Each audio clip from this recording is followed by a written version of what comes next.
No intro today, guys. I'm just going straight to the facts. Hey everybody, this is David, and today I'm going to be talking about Arrow Season 4, Episode 2, The Candidate.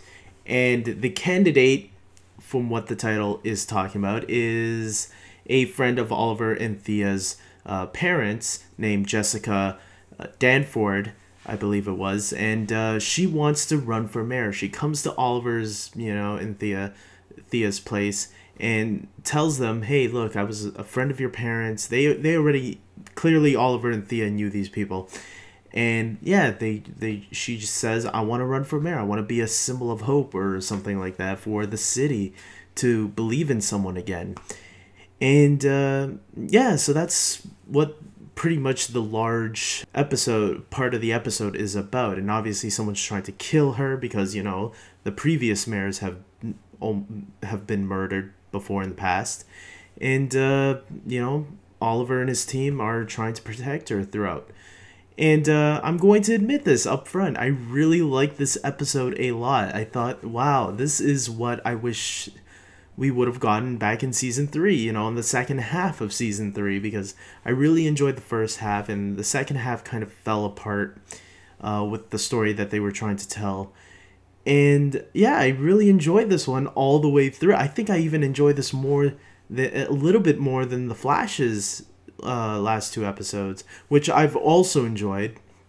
Not to knock on the Flash, but if I had to compare it to another show which is similar, that would be the most similar. Now, something I've seen some people say was that Arrow right now is taking this more lighter approach, and I noticed that The Flash is actually taking a more slightly more darker, dramatic approach. If you notice, Barry has been really, he doesn't trust a lot of people, which is something that Oliver always had problems with, and I'm noticing Oliver is a lot more optimistic so far in these last 2 episodes, and I thought that was an interesting little tidbit that that they pointed out. Also, someone pointed out that Barry killed his last 2 enemies, while in Arrow's last 2 episodes, Oliver's been trying not to kill. He's been putting that rule. He's had that rule for a while, but he really enforced it in this episode, which I found very interesting. So then we get to the meat of the episode, and the meat of the episode is not just this whole protecting this mayor business, right? We also have Thea, who seems to have a little bit of anger problems going on here. In the beginning, Oliver notices that, she took down a bad guy that I guess she was a little rough with. But then she gets a little bit more aggressive with the next guy that she was dealing with later on. And Oliver, tries to tell her, "Hey, look, something happened to you back in Nanda Parbat, and we gotta figure this out." And she gets pissed off and really angry. There's even a little fight between them, brother and sister, And I really like the storyline. I'll admit, I think Theo was, I don't know if it was the actress or the character, but I think she kind of hammed it up a little bit, or overplayed it.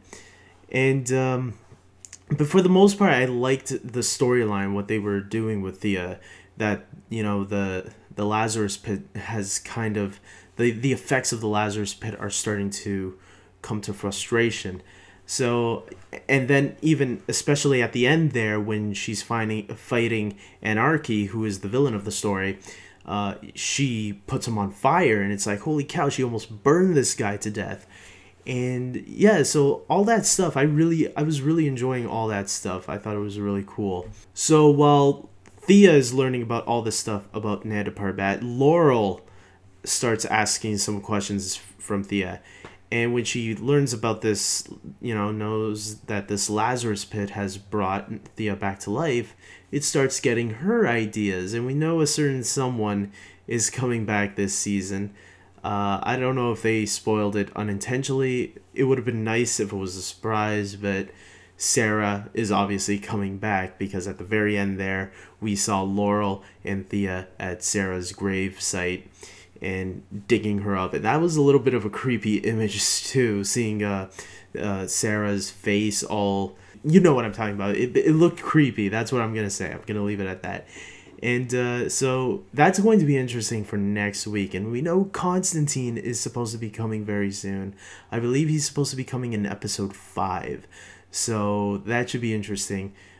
Maybe he can help with, with both Thea and Sara, because for sure Sara is going to have some side effects as well.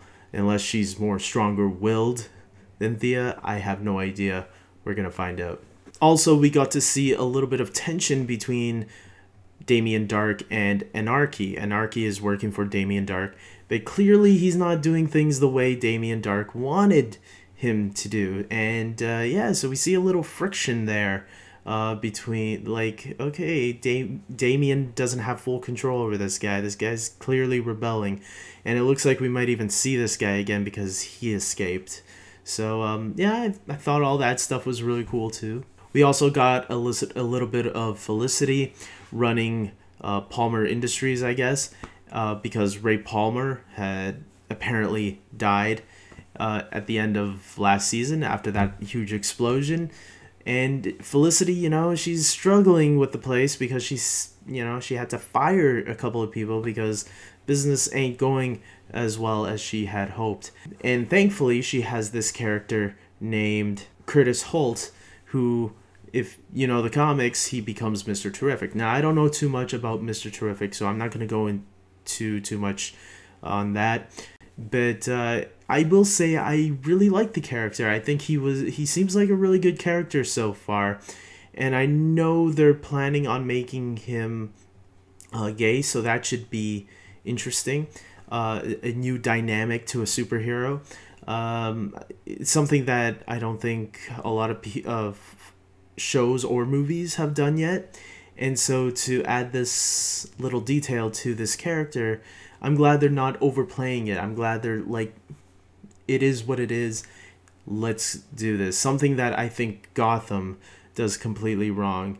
They just throw it at you in your face for ratings with Barbara and her little stuff. But here, they didn't even mention it yet. And I think just like Captain Singh from The Flash, the captain in The Flash of the Central City Police, just like him, I think they'll subtly allow it to flow in when they feel the time is right. And I think that's going to be really cool. I really like that they just do it naturally and, let it be. For the most part, though, I think this Curtis Holt is, he seems like a really cool character. I can't wait to see how he develops. I really like his interactions with Felicity. I think he's a really cool character in that aspect. Of course, we also get a couple of Lance scenes with Oliver, Officer Lance. And, he's kind of still putting Arrow down. Even with the name Green Arrow, he's not impressed with any of this because he thinks Oliver has not changed at all. And Oliver is going to have to prove it. But how? How is he going to prove to everybody? And this is another thing that's running through the episode is, not much is changing yet. So how do I change things? And Oliver decides at the end of the episode that he's going to run for mayor, just like, that happens in the comics as well. And it's funny because he also kind of hinted at it, that he would run for mayor back in season 2, I believe, and then his mother decided to instead. So it's kind of cool that Oliver is going back to that idea of running for mayor. And I think that's going to really be interesting, of seeing him try to run for mayor, but balancing the superhero aspect as well. I think that's going to be a lot of fun. Of course, last but not least, I'm going to talk about the flashbacks.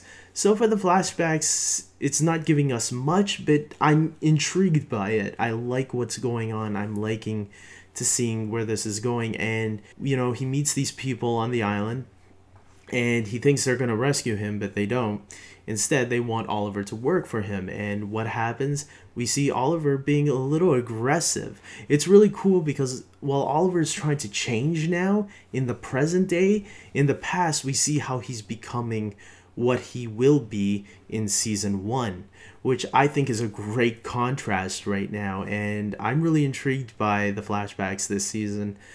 Something that I was really disappointed by last season was the flashbacks.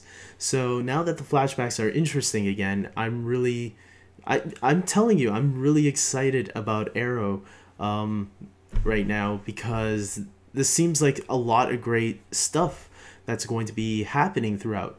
I'm going to give this episode a 8.5 out of 10. I really thought it was really strong.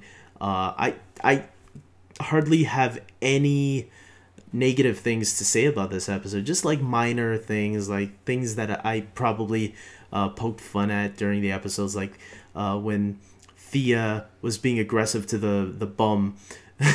she was being really, oh no, not the bum, it was the other guy, and she was kind of being aggressive to him down in the sewer or whatever, and Oliver just tells her, "No, go home," or something like that. He yells at her and she just runs off. It's like someone yelling at a dog.